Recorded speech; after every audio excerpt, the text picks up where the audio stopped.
All right, let's get going. Our first guest we are so honored to have is Joel Garbon. Joel serves as the president of the nonprofit The New Energy Movement, which educates about breakthrough energy technologies and their implications on human society for our imperiled planet, while also serving as an advocate organizer for inventors of these technologies.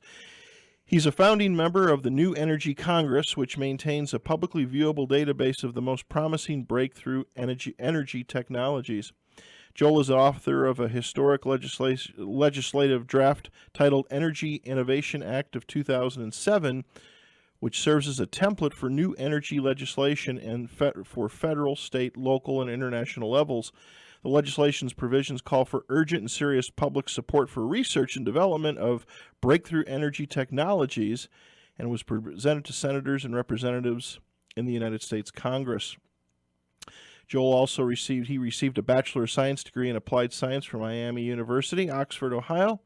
He's worked for nearly 30 years as an international industrial science consultant and educator within the chemical, pulp, and paper, and water treatment and building products industries. He's the inventor and developer of several successful commercial technologies used within these industries.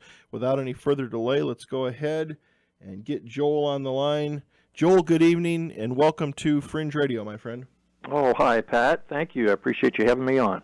Well, I came across your work some time ago, and was looking through it, and I thought we've got to get this guy on the show because what you have to say is so important, and it's an honor to have you here for a couple of go-arounds tonight, if you will, to educate the listeners. And again, I appreciate you giving us your time on your weekend.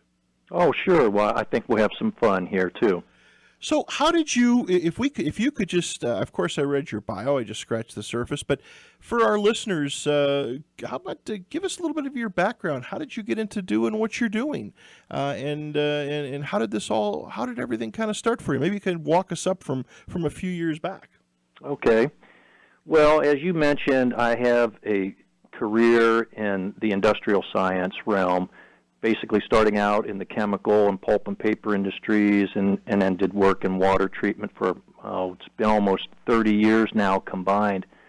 And after about 15 years in industry, I had been traveling quite a bit internationally and did a lot of trips down to South America. And there was something that was really striking me in my travels, which was a lot of the environmental devastation that I was being able to witness. And there were a few times where flying over the Brazilian Amazon late at night, just looking down out of the plane window while everyone else was asleep, I could just see these areas where the forest was on fire, and there was a lot of fire. And at that time, there was news about that in the, you'd see it sometimes on the front cover of National Geographic and some other pretty well-known publications. But it really never struck home when I'd see a mention of it either in the news or on a magazine cover. But actually being able to witness that directly from 30,000 feet really struck me hard.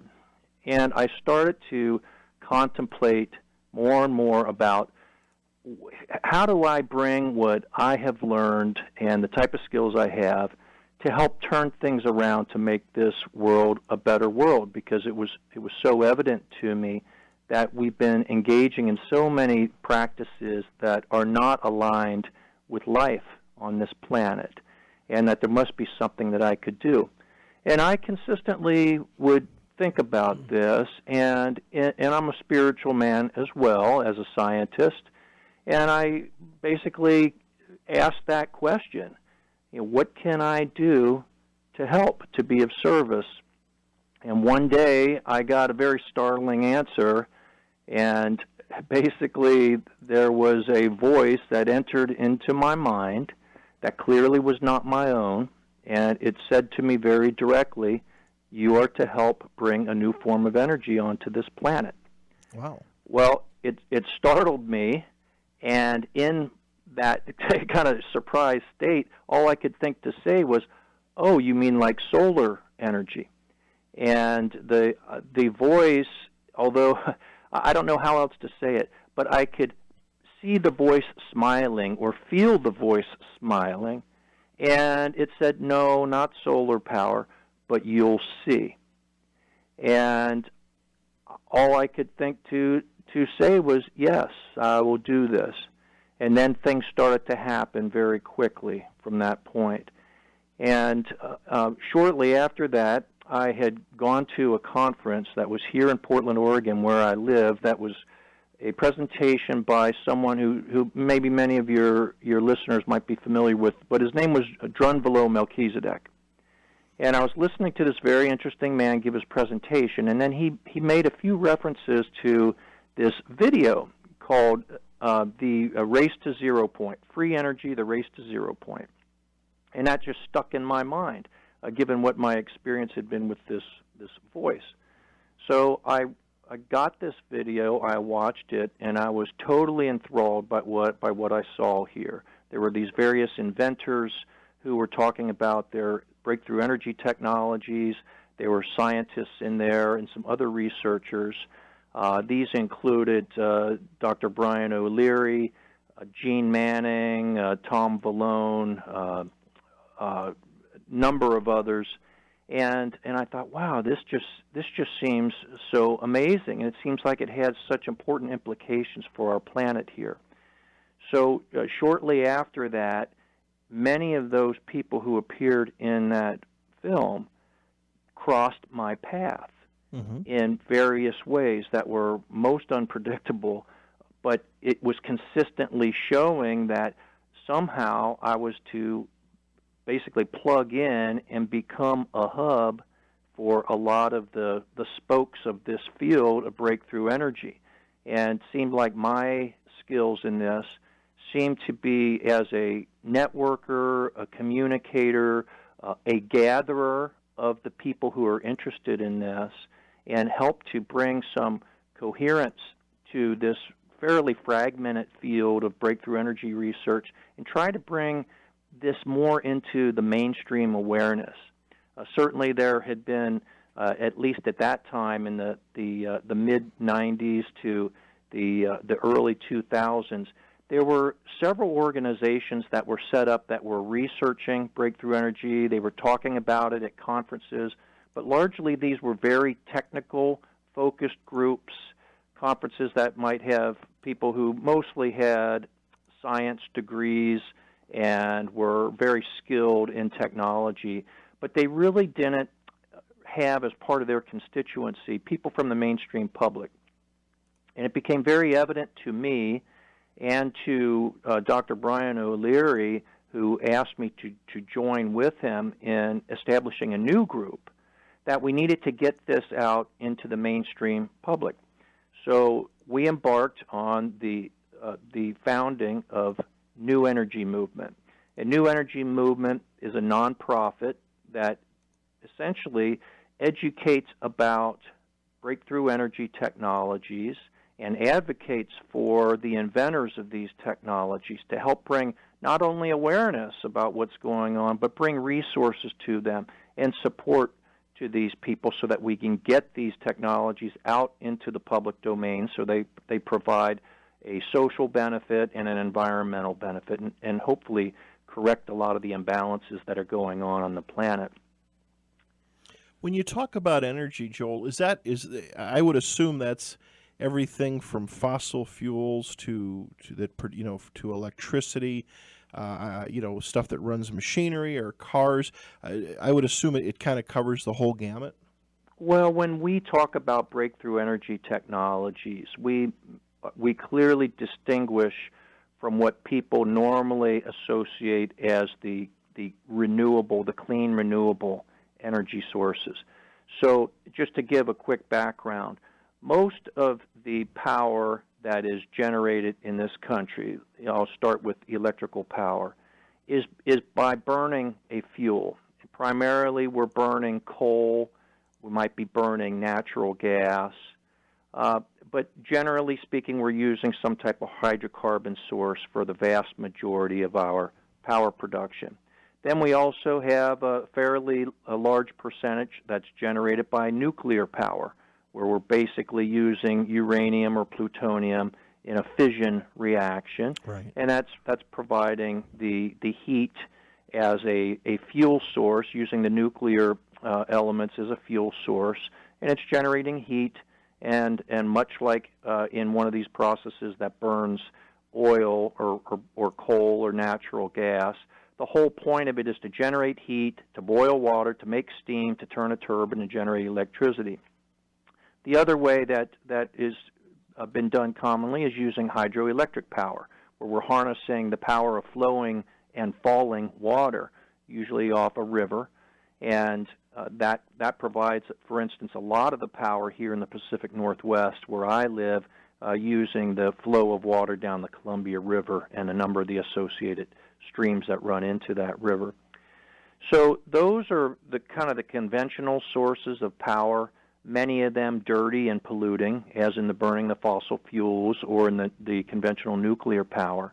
And then we've had, in the last 10 to 15 years, the advent of what we call the conventional renewables, and those generally are wind and solar and a little bit of biomass, burning of biomass.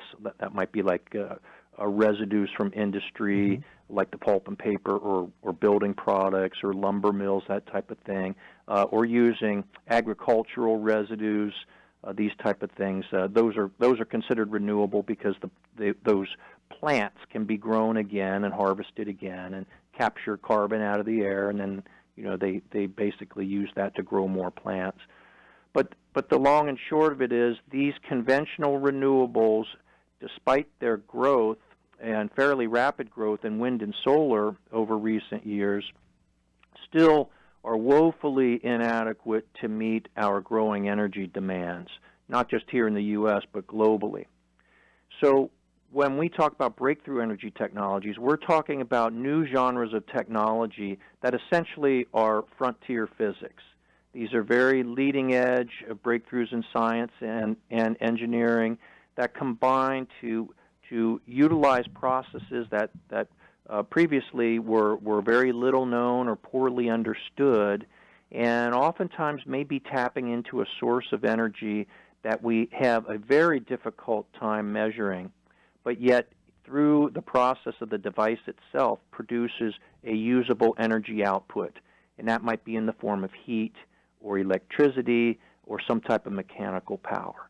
So these are new types of energy processes that we hope at some point will allow for complete decentralization or large-scale decentralization of electrical generation and use, so that each citizen could have their own device that provides all their power requirements, just like virtually everyone, at least in this country, has a cell phone with them that they carry around, and they're very dependent on that. The same thing for an energy device, and it would totally transform this world. It's a very exciting field. It's been very rewarding in many ways in the type of people that I've had a chance to meet, and in being able to consider the implications for our planet.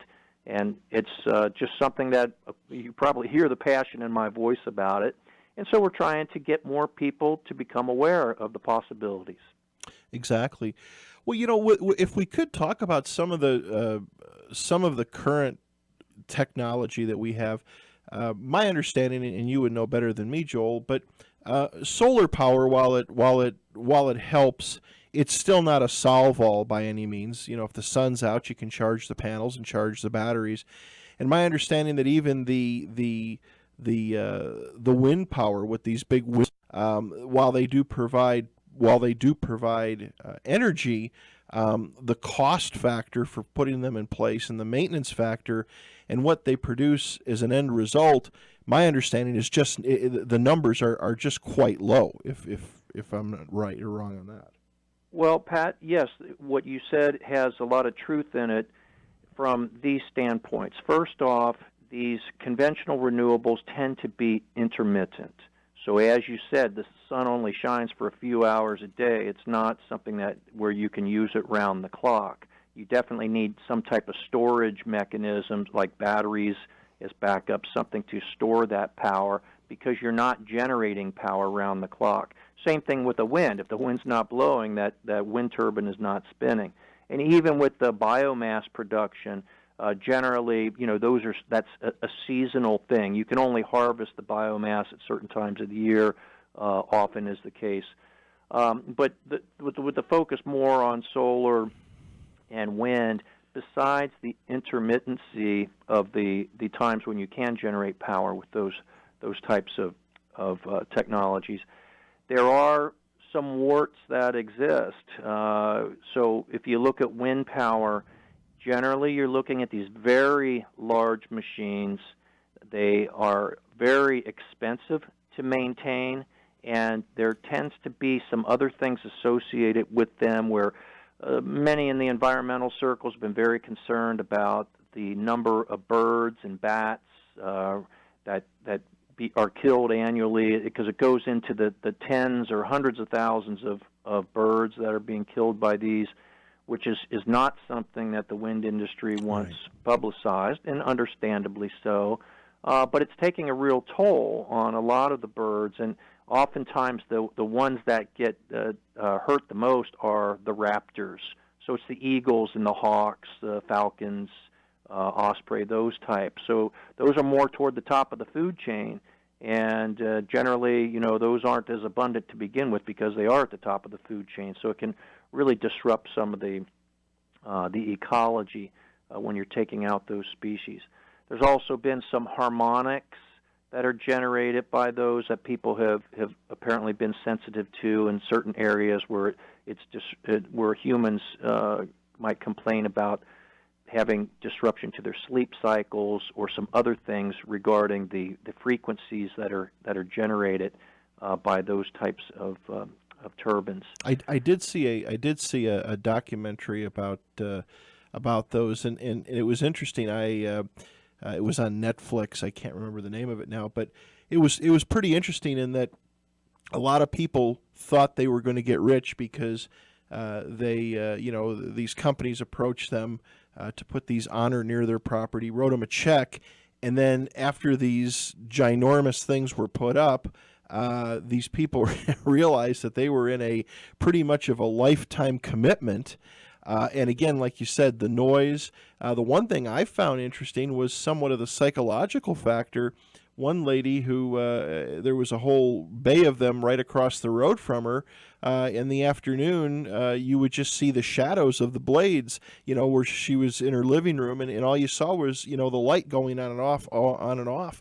And the psychological effect it had on her. Now, of course, that's one or two out of millions, but there are implications to some of this machinery. Yeah, that's true. And a lot of the installation of these was based on subsidies, federal subsidies. And so there was a lot of activity where people were trying to establish these as fairly large wind farms, and then pretty much, get in and get out. There was a window that was open to make some money off of here, and then they pretty much abandoned the wind farm.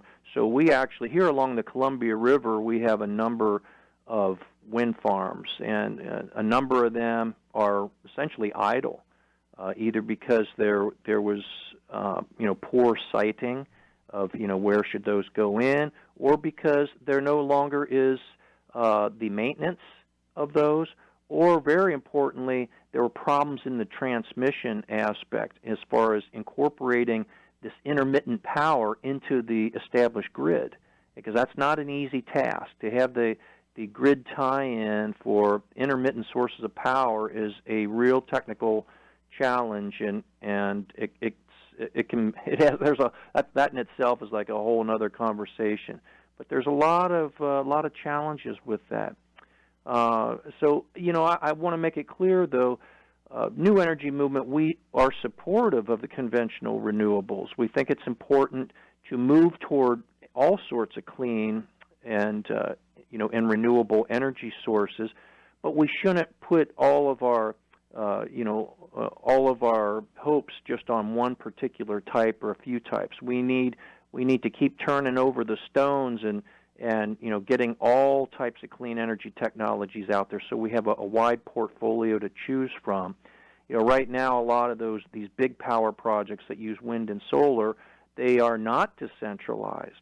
They essentially are, are big grid projects that really aren't providing that small scale, decentralized, consumer point of use type of generation that ultimately, we're gearing toward, just like everyone having the cell phone and that type of thing.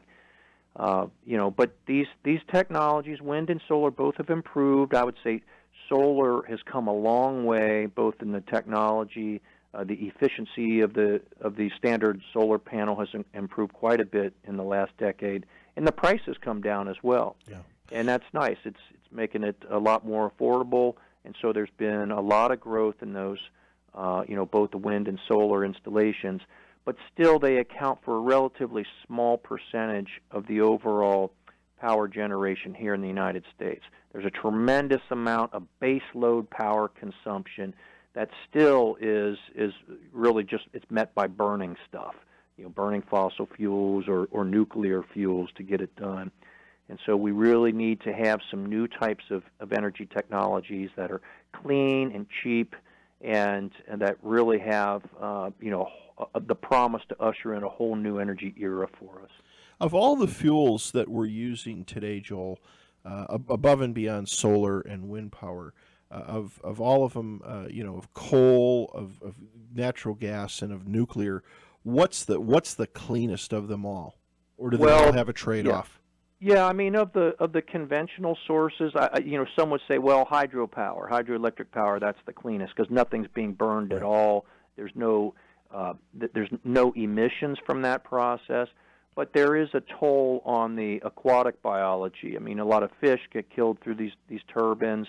The water itself, when it's built up behind a dam, essentially changes the whole hydrology of the stream. Because let's face it. I mean, in a natural environment, streams are free flowing; they aren't dammed up.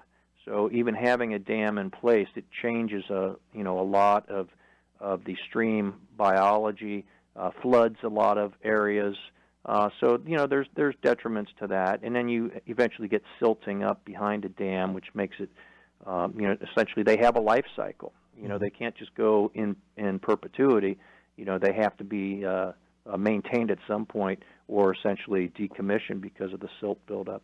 But anyway, as far as where you actually are burning a fuel, I would say most would agree that natural gas combustion is cleaner than the other options.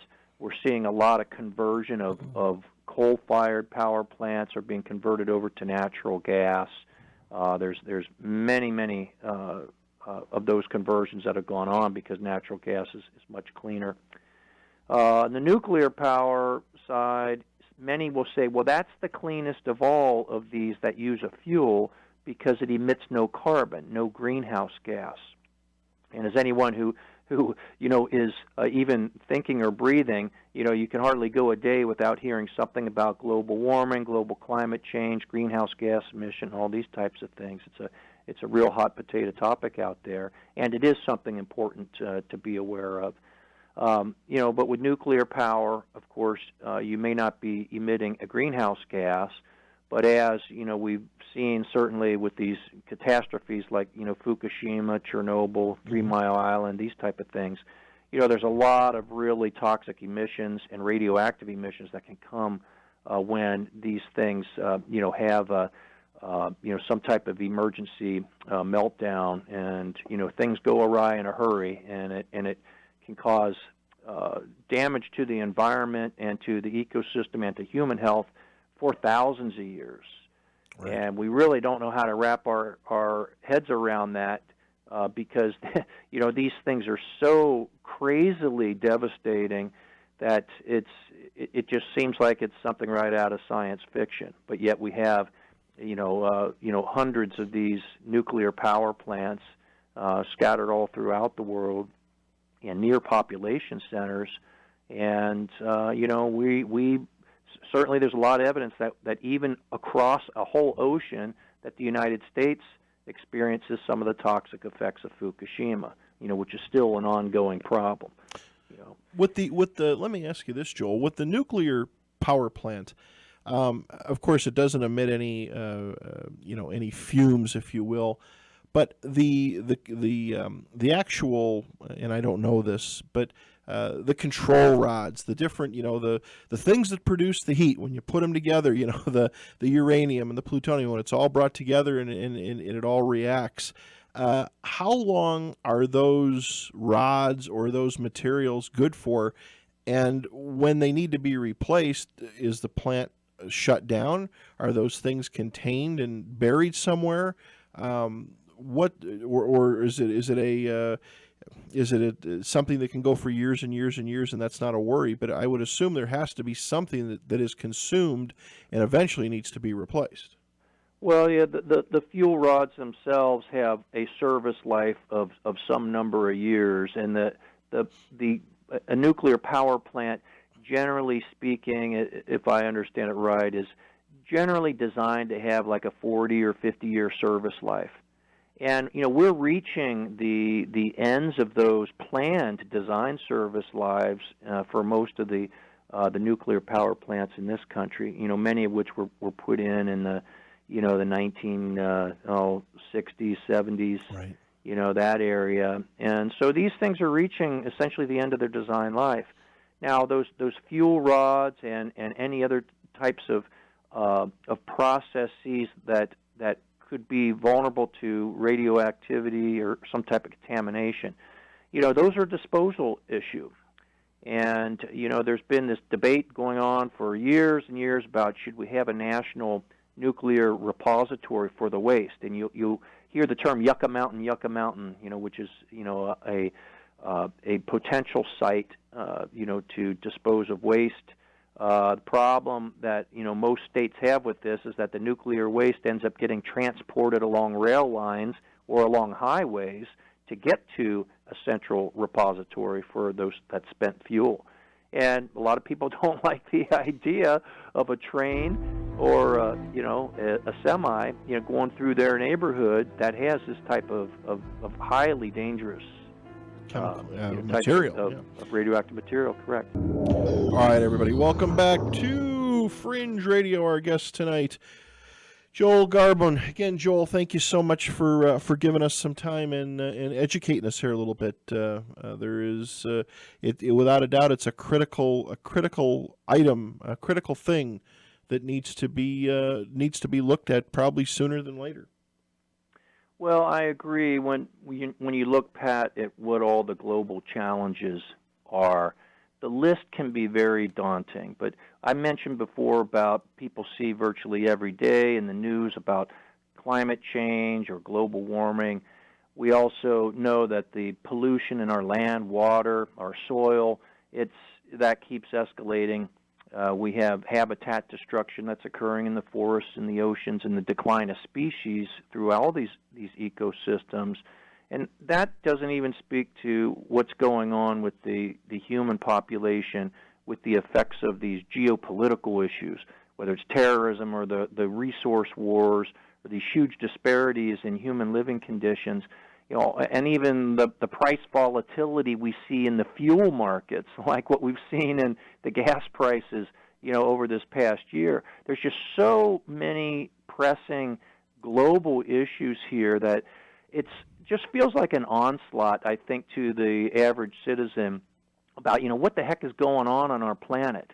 Is anyone doing anything to help change this, turn it around so that we have things going in a positive direction instead of feeling like we're in a gauntlet of just one thing after the next? And it's very easy for people to psychologically retreat from all of these different issues because it feels so overwhelming that despondency can become the natural response, and that essentially leads to inaction, and then nothing changes.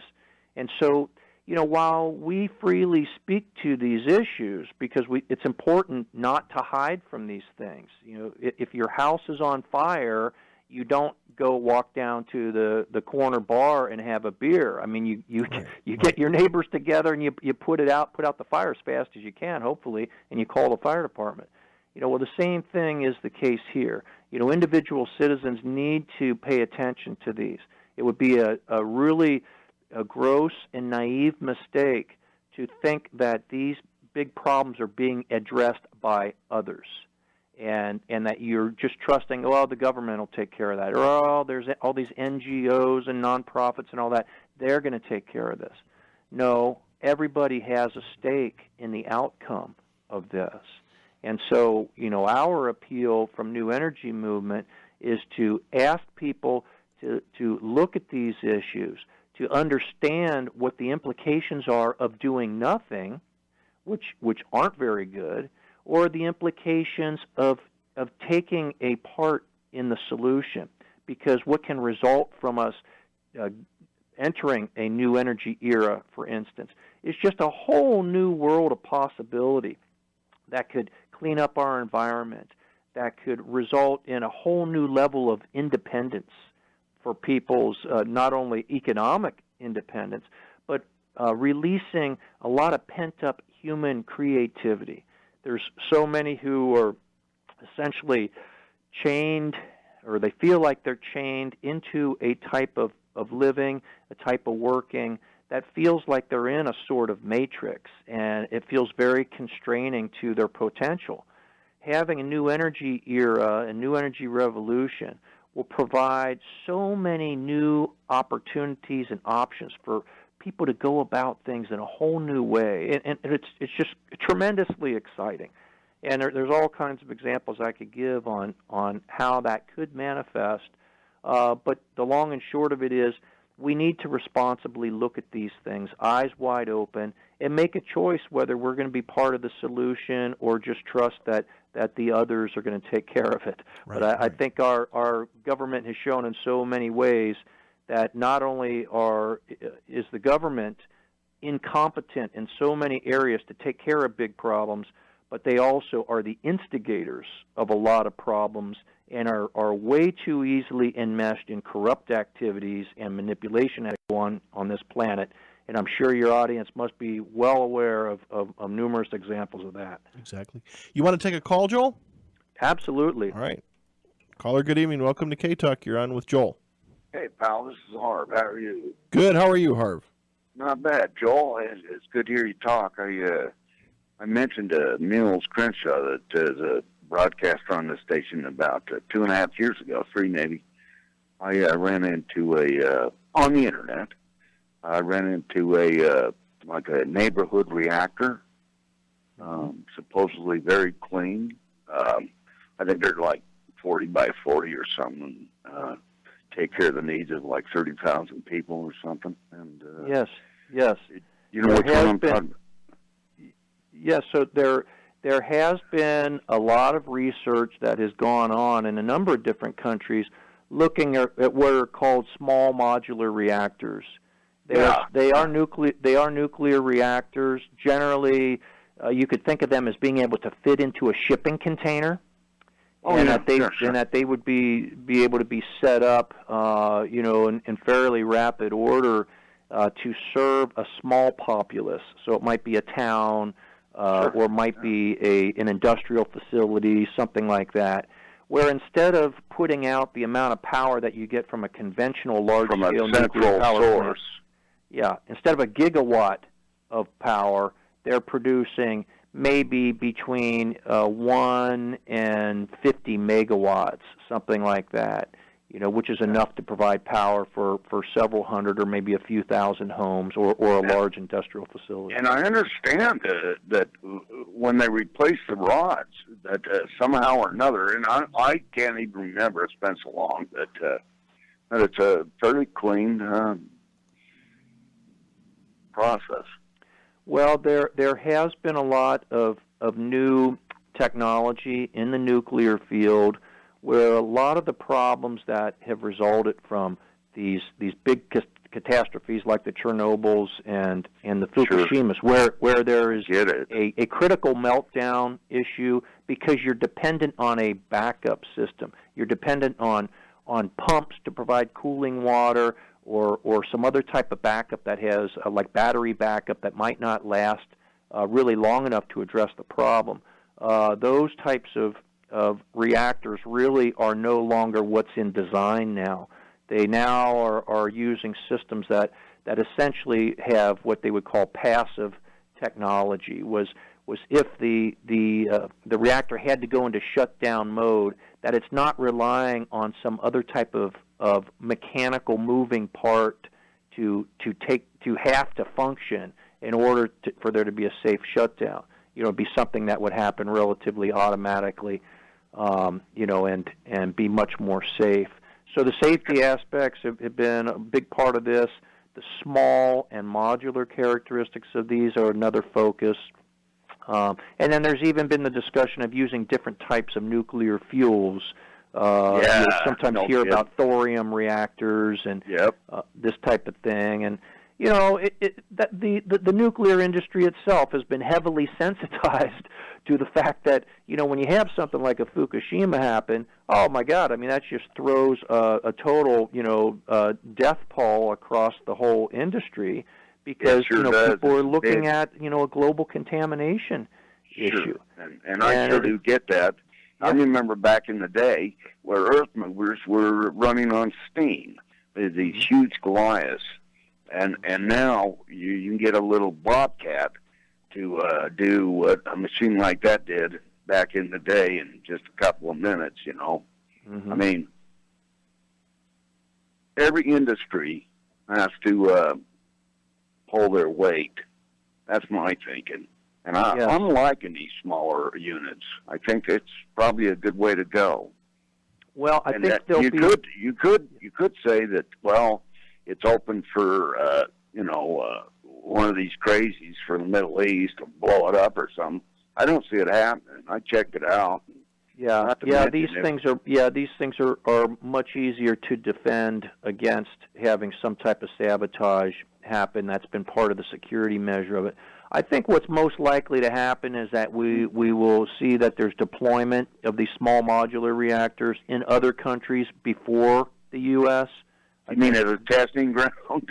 Yeah, well, and where energy, when you have a developing nation, like India, and so many of these Asian countries, South American countries, doesn't have the infrastructure. I get that part. Yeah, those are countries where they're building. Well, China as well. I mean, where they're building and commissioning, new coal-fired power plants every week, and with all the emissions and the pollution issues that they're having to address with that, they are highly motivated to help satisfy some of their rapidly growing energy demand with these new types of nuclear technologies. Yeah, let's see what happens. I think we'll likely kind of see what their experience is first before anything happens on our own shores.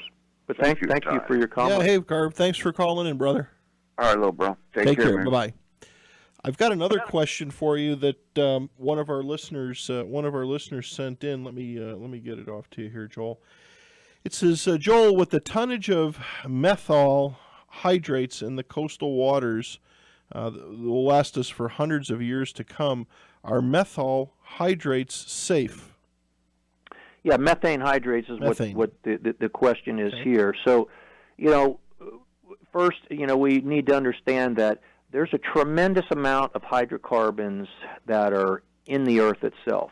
And we're seeing that virtually everywhere that, these oil companies are drilling nowadays, they can find oil or they can find natural gas. It's just a matter of, how deep are they drilling, and using the different types of technologies, whether it's fracking or some other process.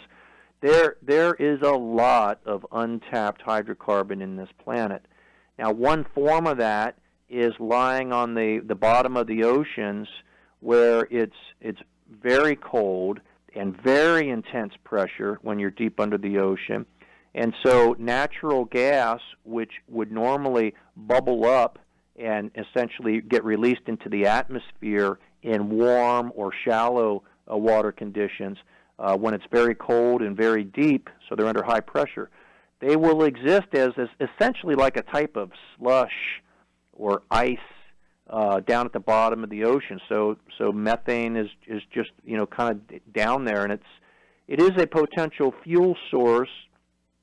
One of the major concerns of scientists who have been very heavily involved in the climate change research, though, they're very concerned about the fact that as oceans warm, there's more of a tendency or more probability for these methane hydrates actually to volatilize and bubble up through the water and be released into the atmosphere as a very potent greenhouse gas.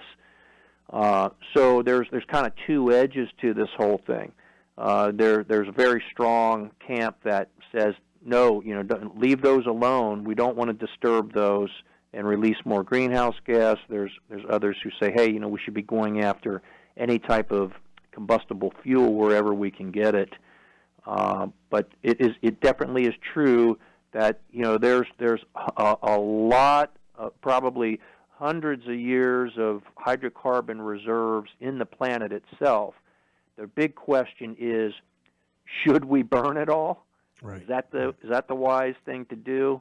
Should the Stone Age have remained in the Stone Age, or was it appropriate to move to newer technologies as the promise and as the ability to understand the science and apply it evolved?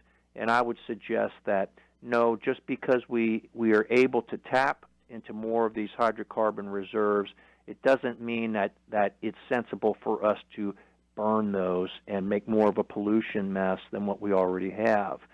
We feel it's much better to shift resources and thinking into these pioneering technologies that can lift us to a whole nother way of living and have an opportunity to really clean up the environment, remediate the damage in a way that hasn't been thought possible.